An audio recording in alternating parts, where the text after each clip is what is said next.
Revolução Russa marcou a história da humanidade, mas para entendermos melhor precisamos voltar lá para o início do século XX. A Rússia estava extremamente atrasada, vivendo de uma forma quase feudal. Era praticamente um país rural, ainda concentrando 80% da sua economia na agricultura. Enquanto isso, os países vizinhos na Europa já estavam super embrasados no processo industrial. Os trabalhadores viviam em grande miséria e pobreza, pagando impostos super altos para manter o sistema czarista do Nicolau II. O czar era tipo um rei da Rússia. Ele governava de forma absolutista, ou seja, com todo o poder em suas mãos, sem nenhuma constituição ou algo que o parasse. Nicolau II não se preocupava nada com as demandas sociais e populares. A sua família, os Romanovs, estavam no poder há mais de 300 anos, gerando uma gigantesca dinastia de uma família que fazia tudo para se manter no controle.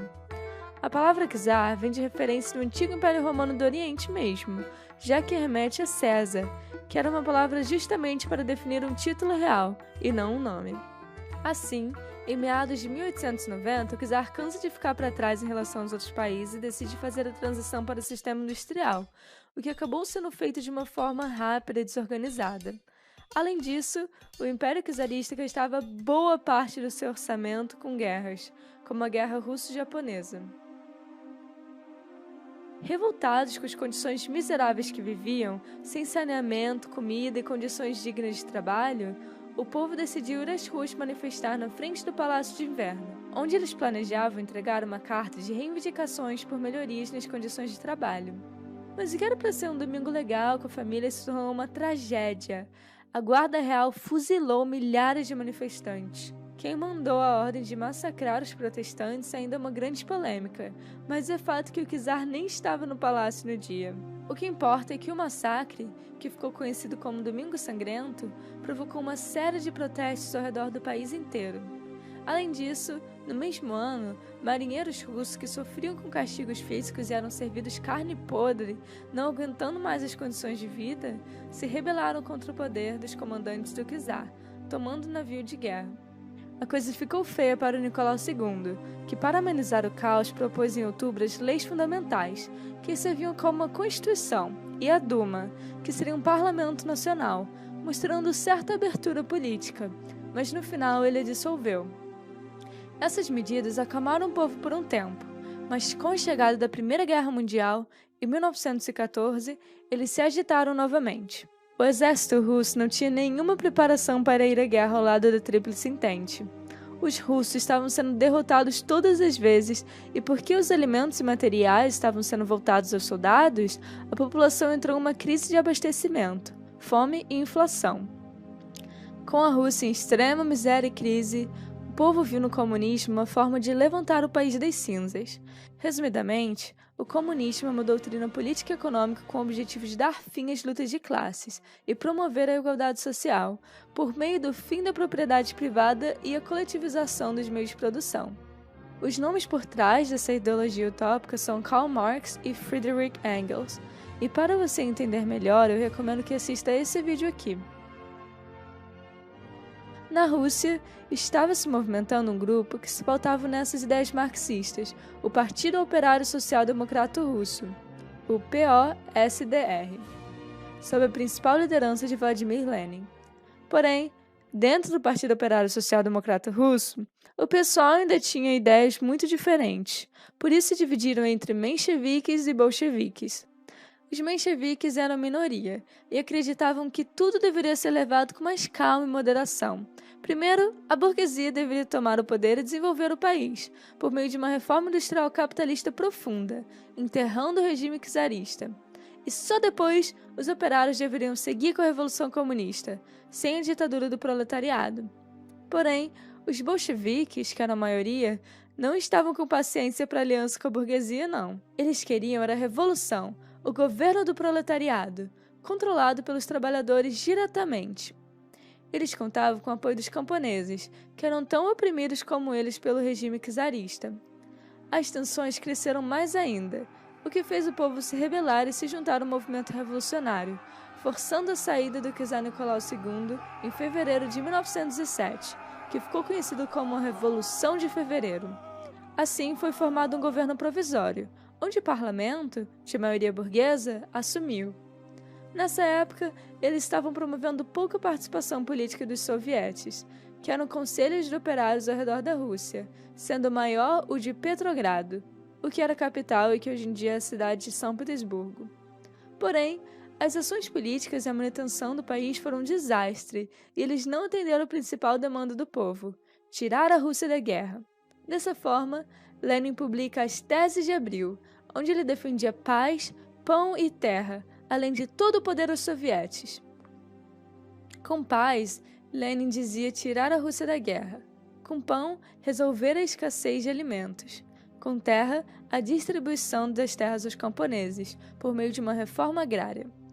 Essas propostas se tornaram muito populares pelo país inteiro, conquistando grande apoio ao redor dos sovietes.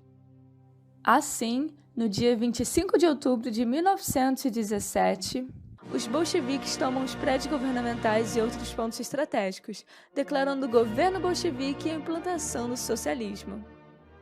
A primeira medida deles para recuperar a economia russa foi de fato tirar o país da guerra, mas para isso tiveram que assinar o Tratado Brest-Litovsk, realizando enormes concessões de terras para alemães e turcos. Lenin também aplicou medidas bem autoritárias, como o fim dos outros partidos políticos. Agora, o Partido Comunista era o único todo-poderoso. Além disso, ele cumpriu suas promessas de alimentar a população e redistribuir as terras.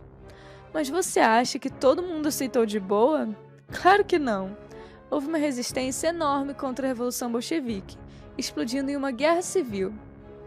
O Exército Branco era feito dos opositores, principalmente monarquistas que queriam a volta do czar, e conservadores, como a antiga elite russa e membros da nobreza. Também contavam com os mencheviques. Já o Exército Vermelho, por outro lado, foi um exército bolchevique formado às pressas para derrotar as forças rebeldes. Para vencer a Guerra Civil, Lenin implantou uma série de medidas chamadas de comunismo de guerra, estatizando todos os setores da economia e confiscando a produção dos agricultores e das indústrias para sustentar o Exército Vermelho. Isso fez que a Rússia caísse ainda mais na pobreza, inflação, fome, além da morte de milhões de camponeses e forte repressão aos opositores. No final das contas, o Exército Vermelho venceu, e Lenin fundou em 1922 a União das Repúblicas Socialistas Soviéticas, a URSS. E para recuperar a economia, que estava arrasada pela guerra, Lenin cria a NEP, a Nova Política Econômica, onde o governo decidiu voltar com algumas práticas capitalistas. Eles permitiam a entrada de capital estrangeiro, investimento em empresas privadas no setor do comércio, liberdade para os camponeses de comerciar parte de sua produção, entre outras. A NEP foi uma medida desesperada da União Soviética para recuperar suas forças, principalmente aumentando a produção agrícola do país e alimentando o povo. Em 1924, Lenin morre sob circunstâncias muito suspeitas, criando um vácuo no poder e uma polêmica de quem seria seu sucessor. Ele deixou uma carta dizendo que queria que sua posição fosse tomada por seu fiel amigo e figura heróica Leon Trotsky, e não Stalin, um militar de alto cargo que também fazia parte do Partido Comunista. Esses dois eram inimigos mortais e defendiam ideias completamente diferentes. Trotsky acreditava que a União Soviética não sobreviveria sozinha, que eles precisavam expandir o socialismo para o mundo, a revolução permanente. Já Stalin acreditava que a prioridade da União Soviética deveria ser se fortificar e se isolar, o socialismo de um país só. Mas olha só o que aconteceu. O testamento de Lenin foi abafado por Stalin, que já era muito influente no Comitê Central.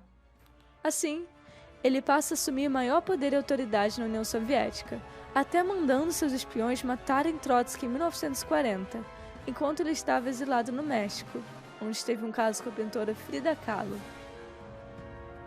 Mas voltando ao assunto, Stalin promoveu uma série de medidas conhecidas como stalinismo. A mais importante foi a criação de um estado de terror, com a perseguição de opositores políticos por meio do assassinato deles ou envio aos gulags, que eram campos de trabalho forçados na Sibéria. Também foram bastante perseguidos fiéis e figuras religiosas, por meio de campanhas anti-religião, além da censura à informação.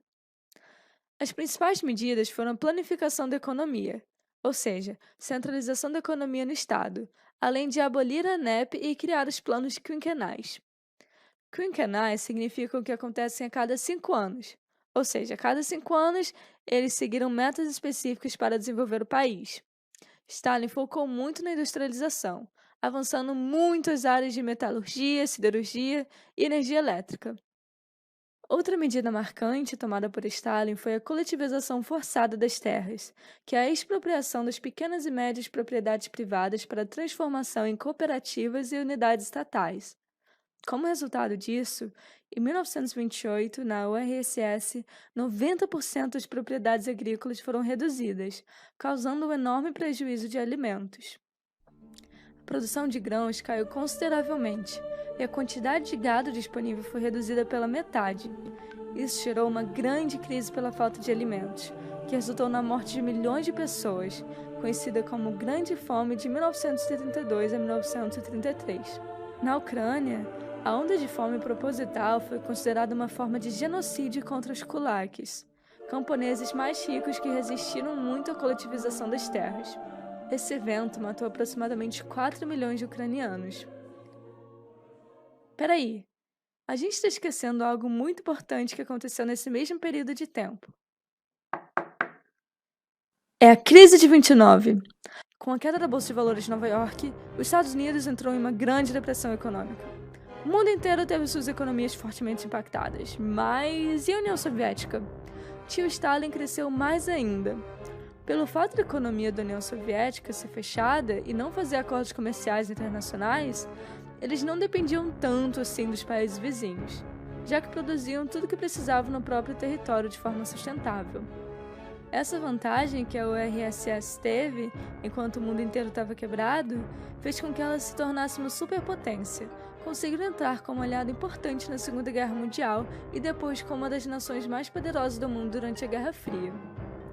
O governo de Stalin foi duradouro, já que ele usava e abusava da perseguição aos opositores, terror e propaganda para manter sua imagem de bom moço. Tudo parecia estar dando certo para ele, até que a Segunda Guerra Mundial explode e a União Soviética se posiciona ao lado dos aliados. Novamente, o mesmo inverno russo que derrotou Napoleão deu uma ajudinha para as tropas soviéticas ao enfraquecer as tropas alemãs. No entanto, a vitória da União Soviética custou a vida de aproximadamente 16 milhões de russos, caminhando o país para uma enorme crise, de novo, já que todos os recursos estavam sendo utilizados para a guerra. Mas para ver o que aconteceu ao decorrer dos 74 anos da União Soviética, você precisa entender sua participação na Segunda Guerra Mundial e na Guerra Fria.